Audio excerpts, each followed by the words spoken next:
உங்களுடைய ஸ்தானங்களை விளங்கிக் கொள்ளணும். ஒரு பிள்ளையாக இருந்து அப்பா அம்மாவை மதிக்காத அளவுக்கு பேசக்கூடாது.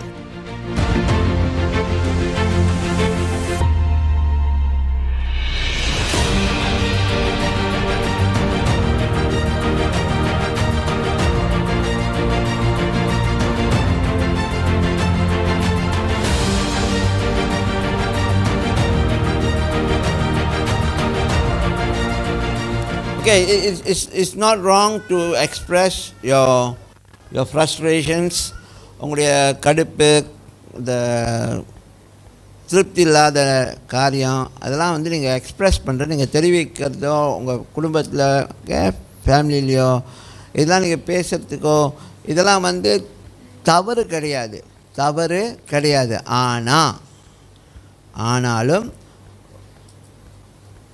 உங்களுடைய ஸ்தானங்களை விளங்கிக் கொள்ளணும். என்னது ஸ்தானம்னா யோர் பொசிஷன். ஒரு பிள்ளையாக இருந்து அப்பா அம்மாவை மதிக்காத அளவுக்கு பேசக்கூடாது.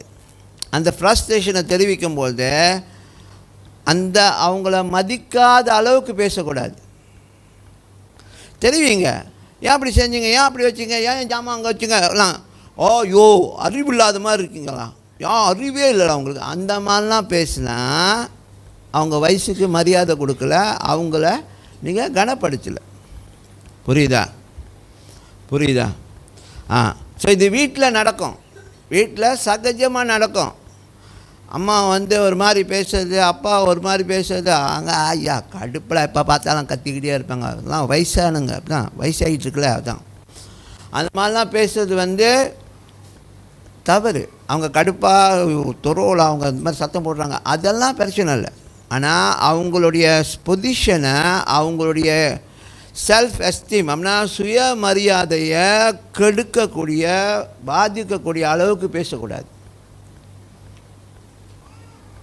புரிஞ்சா? அப்படி நீங்கள் செஞ்சீங்கன்னா நீங்கள் தெளிவாக இருக்கீங்கன்னு அர்த்தம், இல்லைன்னா நீங்கள் காணா போயிட்டீங்கன்னு அர்த்தம். இப்போ உங்களை நாங்கள் கண்டுபிடிக்கணும். இந்த பயணமே வந்து உங்களை கண்டுபிடிக்கிறது தான். பிதா உங்களை கண்டுபிடிச்சிட்டாரு, நீங்கள் உங்களை கண்டுபிடிக்கணும் அவருக்குள்ளே. நீங்கள் நிறையா பேருக்கு அதுதான் பிரச்சனை, அவருக்குள்ளே நம்மளை கண்டுபிடிக்கிறது தான் பிரச்சனை. ஹலோ, அவருக்குள்ளே நம்மளை கண்டுபிடிக்கணும். சரியா? அது ரொம்ப ரொம்ப முக்கியமான ஒரு பயணம். இந்த பயணம் தான் வந்து நம்மளை செதுக்கக்கூடிய பயணம்.